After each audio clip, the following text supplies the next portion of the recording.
सभी को नमस्कार।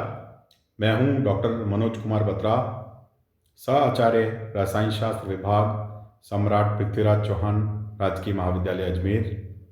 आज BSc first year inorganic chemistry के अंदर हम जो टॉपिक पढ़ने वाले हैं वो है वेस्पर थ्योरी का अंतिम भाग, दैट इज पार्ट फोर्थ, संयोजकता कोश इलेक्ट्रॉन युग्म प्रतिकर्षण सिद्धांत का फोर्थ भाग जो है उसके बारे में हम बात कर रहे हैं। इससे पूर्व के लेक्चर में हम लोगों ने, आपको मालूम होगा, संयोजकता बंध जो valency shell electron pair repulsion theory है उसके डिफरेंट रूल्स के बारे में पढ़ा, उसके एग्जांपल्स के बारे में पढ़ा। अब तक हमने उसके 4 एग्जांपल जो है उसमें डिफरेंट मॉलिक्यूल्स में किस तरह से उस रूल को अप्लाई किया जाता है उसको जाना। आज हम जो है उसके आगे 5th एग्जाम्पल जो है ICl2 आयन है उसके संबंध में अभी बात करेंगे।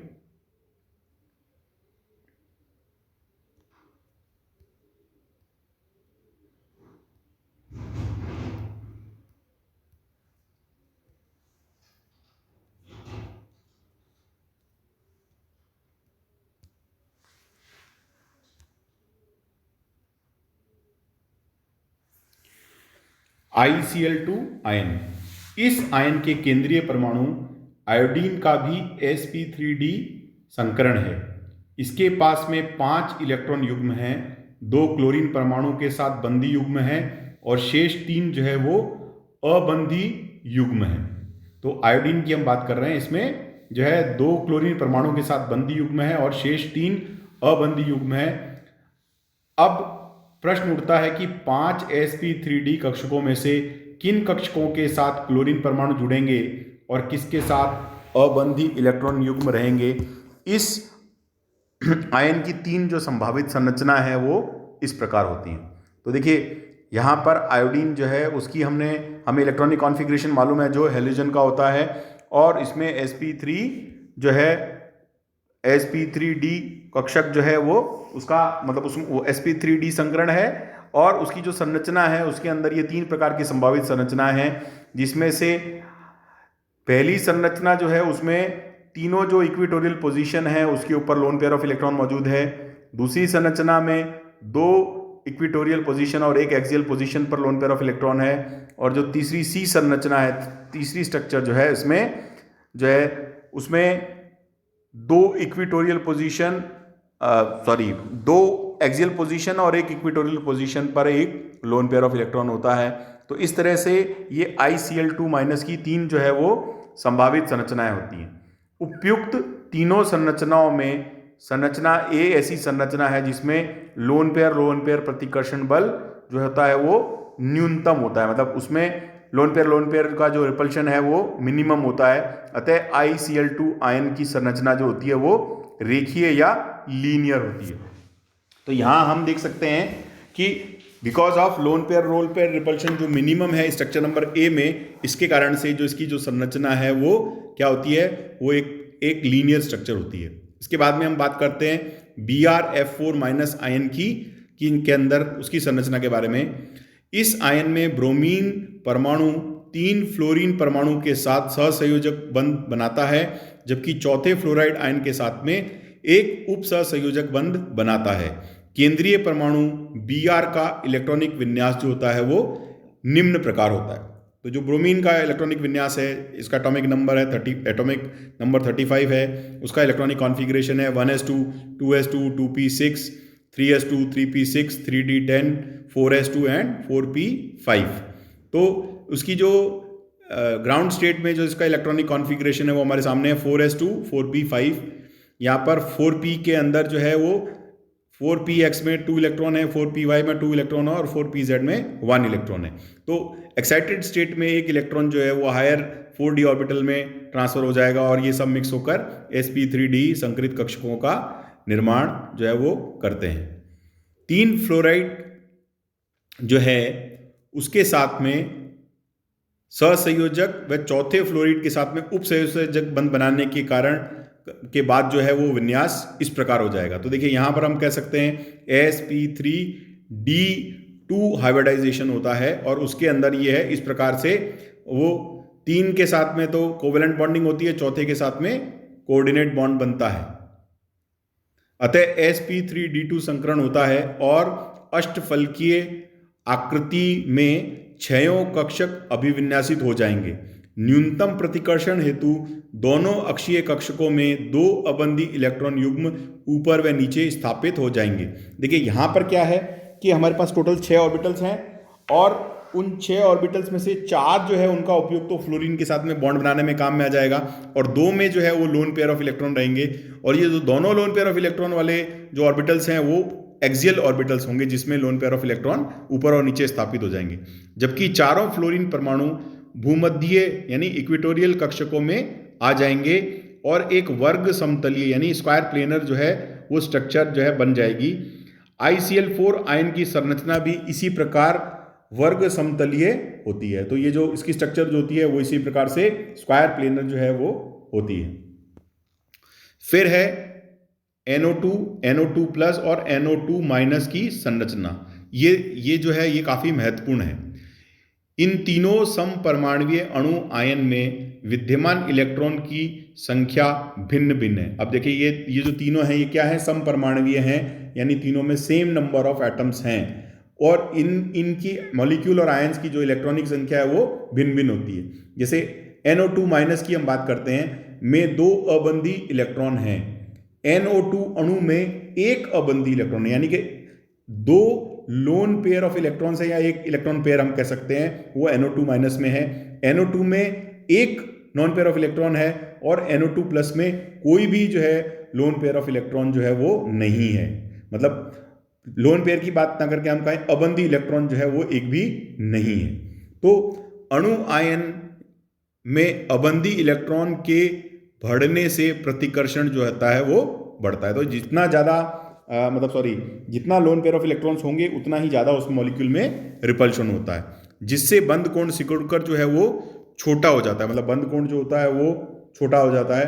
अतः NO2- से NO2+ तक जाने में अबंधी इलेक्ट्रॉन की घटती हुई संख्या से इसका प्रतिकर्षण बल घटता जाता है, जिससे बंद कोण जो है वो बढ़ता जाता है। तो जैसे हम देख रहे हैं NO2 से NO2+1 तक हम जा रहे हैं तो number of non bonding electron जो हैं वो कम होते जा रहे हैं। इससे क्या है, उनका प्रतिकर्षण जो है वो भी कम होता जा रहा है और बॉन्ड एंगल जो है वो बढ़ता जाता है।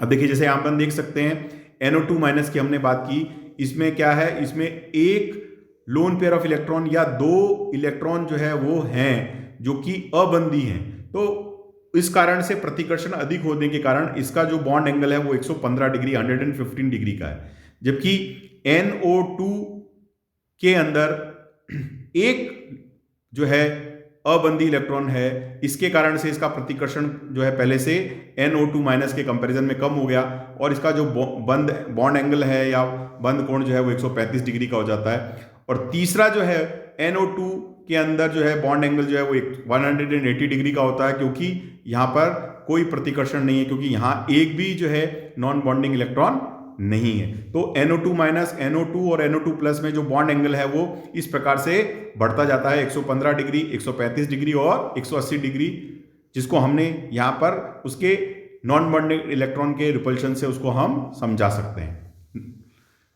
संक्षेप में स्मरण रखने हेतु कुछ अकार्बनिक अणु व आयन की आकृति को उपरोक्त सारणी में दिया गया। देखिए ये जो सारणी है ये आप देख सकते हैं, इसके अंदर हम मॉलिक्यूल उसमें कौन सा संकरण का प्रकार है वो, फिर उसमें कितने बंधी इलेक्ट्रॉन और कितने अबंधी इलेक्ट्रॉन युग्म में उनकी संख्या, फिर बंद कोण और उसकी अंत में उसकी हम आयन की आकृति जो है इसके बीच में एक कोरिलेशन बना सकते हैं। तो जैसे सबसे पहले हम बात करते हैं बेरिलियम क्लोराइड की BeCl2 की। इसमें sp हाइब्रिडाइजेशन है, बॉन्डेड इलेक्ट्रॉन पेयर 2 हैं, नॉन बॉन्डेड इलेक्ट्रॉन पेयर एक भी नहीं है, इसका बॉन्ड एंगल 180 डिग्री है और इसकी जो शेप है वो लीनियर है। कार्बन डाइऑक्साइड की बात करें, sp hybridisation, total number of bonded electron pairs 4, non bonding 0, bond angle 180 degree and shape is linear. फिर BeCl3 type of hybridisation sp2, bonded electron pair 3, non bonded, there is no non bonded electron, bond angle 120 and trigonal planar geometry is there. SnCl2 state of hybridization sp2, bonded electron pair 2, non bonded 1, bond angle 180 degree, then the shape is angular. Then NO2 plus जिसके बारे में अभी हमने बात की, sp hybridisation, 4 bonded electron pair, कोई भी non bonded electron pair नहीं, 180 degree linear shape. NO2 sp2 hybridisation, 3 bonded electron pair, एक जो है वो अबंधी इलेक्ट्रॉन युग्म का हाफ जो है पेयर है नॉन बॉन्डेड इलेक्ट्रॉन पेयर का, बॉन्ड एंगल 132 का है और शेप जो है वो एंगुलर है। NO2 माइनस का है sp2 hybridisation, 3 bonded electron pair, 1 non bonded electron pair, bond angle 150 degree, shape is angular. NO3 minus जो है sp2 hybridisation, 4 bonded electron pair, non bonding electron pair एक भी नहीं है और जो बॉन्ड एंगल है 120 डिग्री, प्लेनर ट्राइगोनल ज्योमेट्री है। देन अमोनिया के बारे में sp3 हाइब्रिडाइजेशन जिसमें बॉन्डेड इलेक्ट्रॉन पेयर 3 है, नॉन बॉन्डेड 1 है, bond angle 107 degree 3 minutes, shape pyramidal. Water की बात करें sp3 hybridisation, 2 bonded electron pair, 2 non bonded electron pair, bond angle 104 degree 45 minutes, shape is angular. Then sulphate sp3 hybridisation, 4 bonded electron pair, no non bonded electron pair, 109 degree bond angle and shape is tetrahedral. ClF3 का sp3d संकरण है, 3 bonded electron pair है, 2 non bonded electron pair है, 87.6 degree T shape. Xenon fluoride जो है sp3d संकरण है, 2 bonded electron pair, 3 non bonded electron pair, 180 degree linear. ICl2 minus sp3d संकरण, 2 bonded electron pair, 3 non bonded electron pair, 180 degree and linear shape. PF5 sp3d संकरण, 5 bonded electron pair, no non bonded electron pair, bond angle जो है इसमें 3 है, 90 degree, 120 degree, 180 degree, shape जो है वो trigonal bipyramidal है। SF4 माइनस sp3d संकरण, 4 bonded electron pair, 1 non bonded electron pair, 89 degree, 104 degree, 177 degree, ये एक डिस्टॉर्टेड टेट्राहेड्रन शेप की होती है। SF6 जो है sp3d2 संकरण है, 6 bonded electron pair, no non bonded electron pair या अबंधी इलेक्ट्रॉन युग्म एक भी नहीं है, बॉन्ड एंगल 90 डिग्री है और शेप जो है वो ऑक्टाहेड्रल है। IF5 जो है sp3d2 संकरण है, 5 बंधी इलेक्ट्रॉन युग्म, 1 अबंधी इलेक्ट्रॉन युग्म, बॉन्ड बंद कोण जो है 90 डिग्री और जो वर्ग पिरामिडीय जो है उसकी शेप होती है। Then xenon fluoride ZeF4 sp3d2 संकरण, bonded electron pair 4, non bonded electron pair 2, bond angle जो है वो 90 डिग्री